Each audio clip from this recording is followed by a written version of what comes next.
6 p.m. Assalamu alaikum. This is Radio Pakistan. The news read by Kanuz Ashraf. First, the headlines. Foreign Minister says Pakistan has played a vital role in war against terrorism, but it cannot fight others' war on its soil. Pakistan has lodged a strong protest over fresh incident of unprovoked ceasefire violations along the line of control. Election Commission has released final list of candidates from 4 provinces for upcoming Senate elections. Israeli police has arrested 2 close associates of Netanyahu for their suspected role in a wide-ranging corruption probe. PSL's 3rd edition's trophy was unveiled in Dubai today. And now the news in detail. Foreign Minister Khwaja Mohammad Asif says Pakistan wants to enhance bilateral relations with Russia in defense and trade sectors. Speaking at a news conference along with his Russian counterpart Sergei Lavrov in Moscow today, he said Pakistan and Russia share identical stance on war against terrorism. The minister said Pakistan has rendered unprecedented sacrifices in war against terrorism and it wants peace and stability in the region. He said Pakistan has not backed out from the war against terrorists. However, we cannot fight war of others on our soil. The minister also expressed gratitude to Russia for support in granting of membership to Pakistan in Shanghai Cooperation Organization.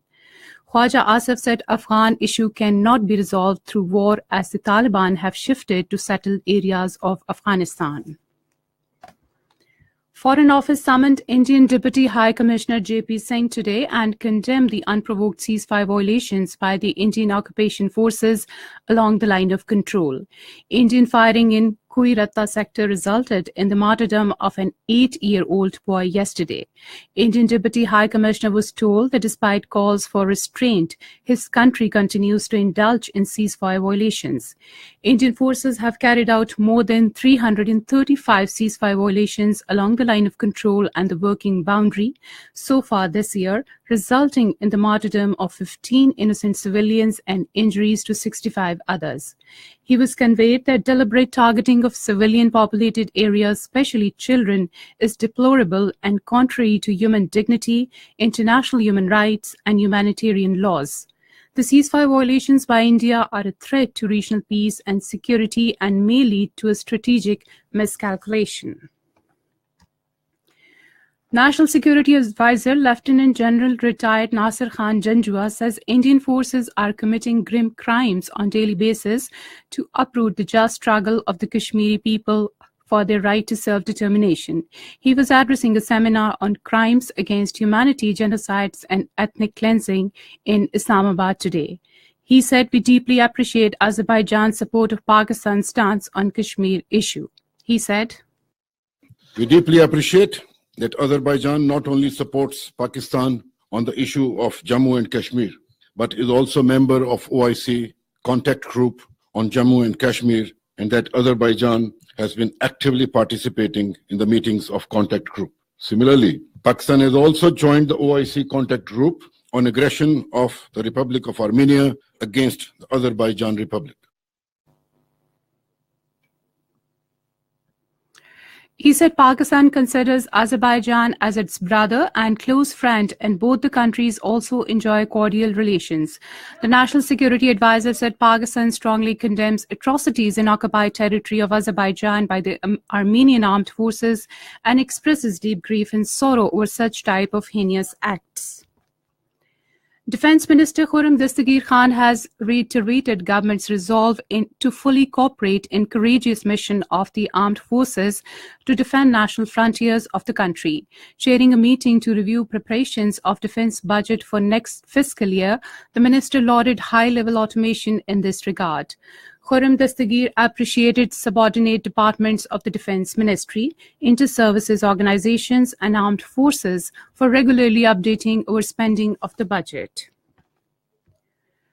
Minister for Privatization Danial Aziz has said that the government is bound to complete the privatization of PIA by 15th April as per the PIAC Conversion Act 2016 adopted unanimously by Parliament. Responding to a calling attention notice in the National Assembly today, he clarified that the government will retain 51% shares of the national flag carrier, while the management control will also remain with it. He said the process will not affect the employees. Minister of State for Information and Broadcasting Mariam Aurangzeb said that all the institutions should work within their constitutional domain. She said the narrative of former Prime Minister Nawaz Sharif regarding sanctity of vote has become voice of the whole nation. She said Nawaz Sharif has become the name of ideology. The Minister of State said we are subservient to the law and the constitution. Winding up a discussion on a motion, Minister of State for Interior Talal Chaudhry said issuance of licenses for automatic weapons has been banned to check illegal weapons in the country. The motion was moved by Senator Muhammad Usman Kakar and others regarding government's policy of banning the issuance of licenses for automatic weapons in the country. The meeting of Federal Cabinet is underway in Islamabad with Prime Minister Shahid Khaqan Abbasi in the chair. This is Radio Pakistan. The Election Commission of Pakistan has released final lists of candidates from 4 provinces for upcoming Senate elections.